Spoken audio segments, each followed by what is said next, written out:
Morning Outdoor Ed class. This is Coach's Outdoor Ed, and we are going to do another video again today.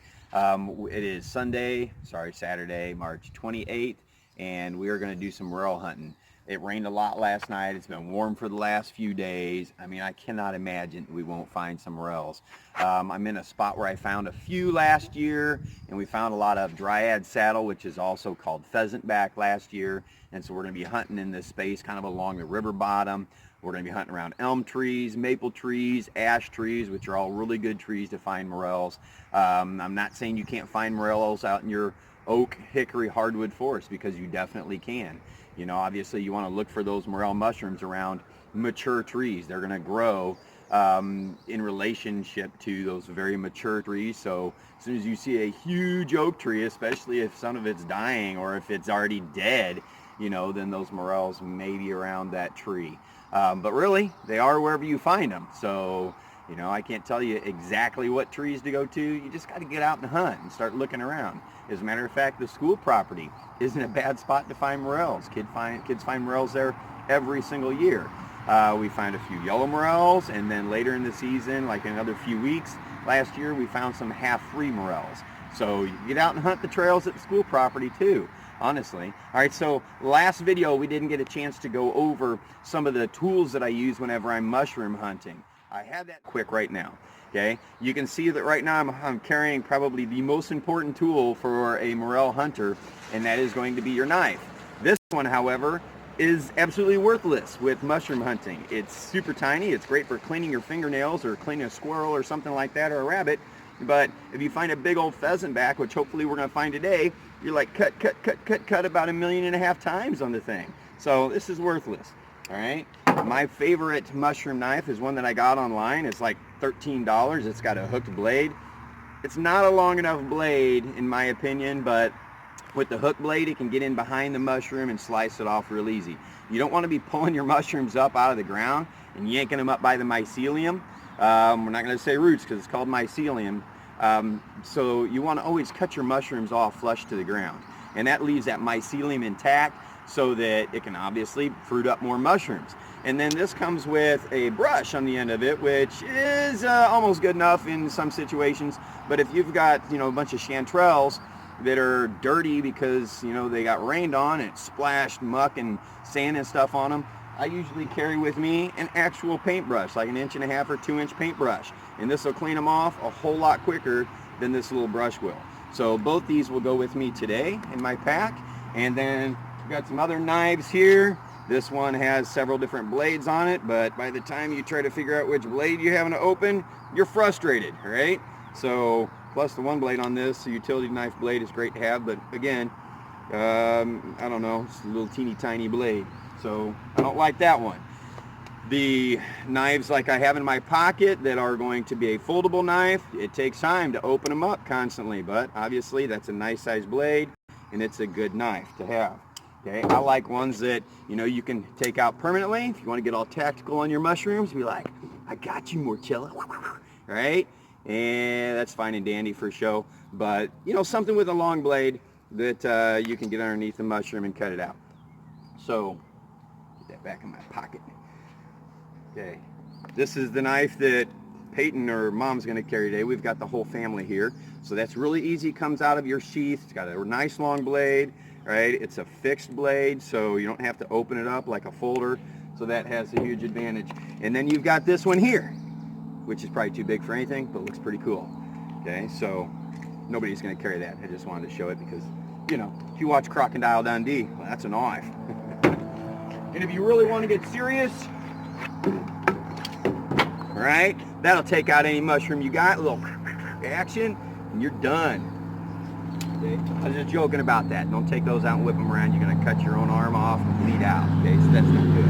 Okay, some professional mushroom hunters like to use like these wicker baskets. Okay, they say it disperses the spores as you walk through the woods and you can disperse more mushrooms. Okay, that's great. Okay, I've got one. It's pretty tight weave. I don't think any spores are really getting dispersed, but something like this that's open on the top, you're going to get crud all over your mushrooms. By the time you get home, you got a bunch of junk on them. Okay, but I mean, it's still an easy way to carry mushrooms through the woods until you trip and fall and you wind up spilling your mushrooms everywhere. It's inevitable. but it's still an easy way to carry mushrooms through the woods. We're going to use buckets. We're going to use Walmart bags because let's face it, we get everything from Walmart anyway, and we have a plethora of these. Okay, this is my kind of go-to. Butterfingers. Grab that. This is my go-to. I like to carry my bucket in my pack. Okay, that way it stays zipped up and closed, and I don't get any debris and whatnot on my mushrooms. I don't get the spore dispersal, but you know, as long as you don't harvest all the mushrooms in your area, I think you're going to have plenty of mushrooms left for next season. If you wipe them all out and you get greedy, you're not going to have any mushrooms left. Okay, that's the bottom line. One tip about mushroom hunting: always put your basket back in your pack and zip it back up closed. That's when you seem to find the mushrooms, because it's inconvenient to have to unzip it, take it out. But when I carry my bucket around, like I'm knowing that I'm going to find a bunch of mushrooms and I'm ready to find them, I never find any. But then as soon as I put it away, bam, I find a bunch of mushrooms. So good tip, always put your bucket away. That may be the wrong thing to say and a little bit, you know, or whatever, just false, but it works for me.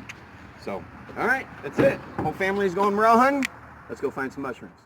Across this creek, so I had packed a bunch of wading shoes for the whole family and a towel to be able to get across and then dry our feet off. Okay, but you know, you always got to be prepared. It's also kind of overcast today, which is great because we have constant sunlight. I hate hunting mushrooms in full sun because you got so many shadows on the forest floor that it makes it hard to see. So when you have an overcast day, it's constant, you know, light in the woods, and it makes it easier for, you know, me to find mushrooms. At least that's myself. But you also have to be prepared. You know, the wading shoes, the towel to dry off the feet.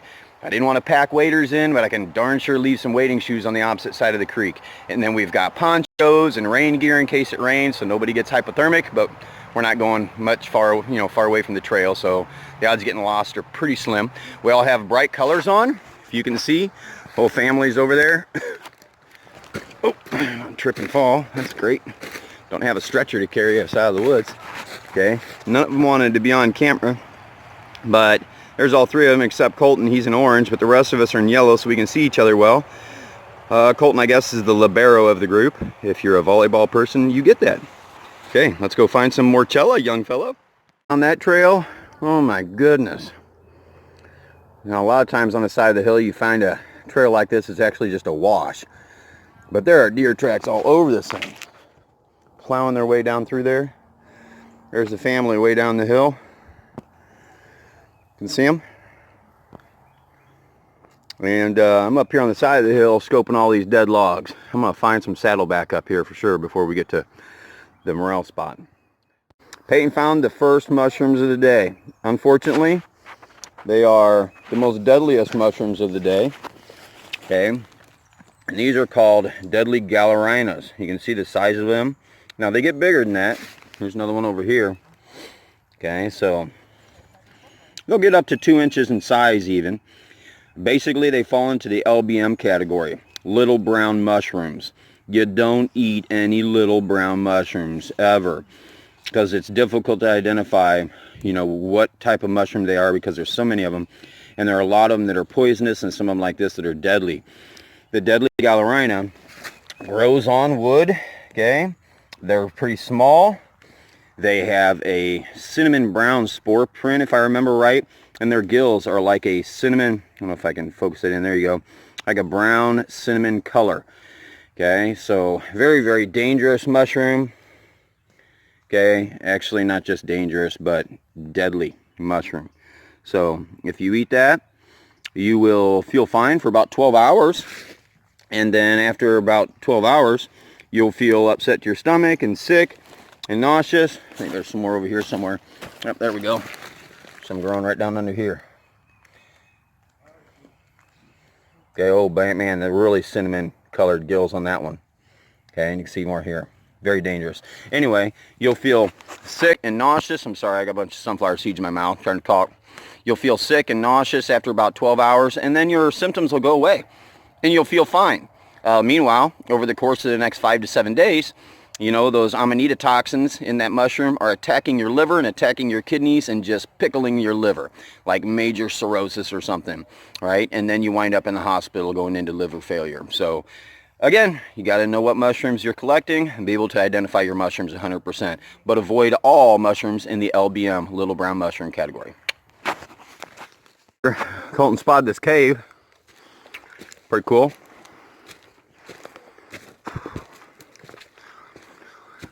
It'd be cool if there's a bear down in there. And it goes down in there. So you know what we gotta do? Climb down in there. We gotta go see if there's a bear down in that there cave. That goes way down in there, man. Yeah, it Holy does. cow. Do you have a headlamp? So, kind of beat down right here. There's no moss, which tells me there very well may be an animal up in there. Don't have a headlamp, but I got my cell phone light. Yeah, same. It doesn't go very far. It's a floodlight. What are the odds I go in there and get attacked by a mama bear? Oh, God. It doesn't, like, echo whenever you throw it. All right. So, Dad, I don't think it goes super far, but it goes... You guys want to come up and look? All right, I'm going to shut this off. Cave. Get the dead mice next to you. I don't know if I can get my light turned on here. Ooh, that dead mouse. There's a chamber that goes back that way, and then there's a chamber that goes back that way. Do I have, is my light on? No, it's not. Okay, I don't know if you can see. I don't really want to go in here too far, because I'm not huge on getting attacked by bears, or, you know, I don't really particularly care for rabies and bats, so I'm not a big cave guy. But that said, we are going to have to bring our flashlights back at some other point and check this cave out a little bit better. I mean, we're going to have to go in a little bit further at least. But it at least feels good down here. It's nice and cool. Anyway, okay, back up into daylight. There's a dead mouse right there. Yeah, I know. All right, anyway, we'll pull back out of this cave, maybe come back with some flashlights later. When there's less chance that there could be like a slightly semi-hibernating bear in here. The odds of that are pretty slim to nothing, but it still wouldn't be a fun thing. A jelly roll, also called witch's butter. It's a jelly fungus and real pliable. Kind of an interesting thing. It really stands out in the woods. Very bright orange, like fluorescent orange. Cool little fungus. We haven't found any morels yet, but we're kind of going about it in a grid pattern. There's Pay, there's Colton, and we're trying to up our chances of finding some mushrooms. So hopefully we come across some, but nothing yet. We have found some cool things so far. See this big snail right there. No, don't do it, snail. Don't eat that deadly Galerina. Getting ready to eat it. No, I'm just kidding. I don't know what snails eat, but I'm pretty sure they don't eat mushrooms. But I'd like to pull him off there. Check. Oh, he just fell off, so I guess that's going to be easy. Hey, Pay, come check it out. I got a big old snail. I'll sit him back down there when I'm done. Put him right there for now. Look at that deadly Galerina. Perfect, typical Galerina. Yeah. Cinnamon underneath. Yeah. I mean, that is just your standard deadly Galerina mushroom. Check the snail out. He was just crawling on the log. I just ticked him off, though. Oh, here's one. Peyton just pulled this one off the log a minute ago. It's all faded on top, but still, that's a Galerina as well. Whole cluster of them right there. Do not want to eat those bad boys. Set him down there near the ground on the log somewhere. Here, let me put him back where he was. Anybody care for some escargot? I'm just joking, snail. Chill. God, take it all serious. So one of these box turtles, and Peyton spotted the other about 5 feet away. And so we brought them together because we're matchmakers. And, you know, so I believe these are ornate box turtles because the ornate yellow dotted patterns on their shell. They're called box turtles because they can close their shells so tightly to fully protect themselves, which all turtles can't do that, but they can close up like a box and completely box in. Of course, that guy, hey turtle. All right, been a little shy. But that one has yellow eyes, so that's a female. At least that's the way I have been taught to identify gender. If it has orange or yellow eyes, it's a female. And red-eyed turtles are males. Of course, we're not seeing anything there. He's a little bit shy, a little stage fright. Okay, so we'll leave those guys alone, separate them back out exactly where they were. That guy crawled through some real muck, didn't he? My goodness, he's filthy. Okay, anyway, this time of year, everybody's out and wanting to play. They're probably hunting for some earthworms to eat. Spot up on the side of the hill. You got this water that flows out of this cave here, up in the side of the hill. It's got a little pool of water up in there, just kind of coming out the side. That's cool. And then it runs down through here. Spreads it. Yeah, it's a bunch of false turkey tail all over. And then it dives down into this hole. It's like a, that's awesome. All jumps down in there. That's about the size of a trash can lid, just for perspective. And then it's going to come back out.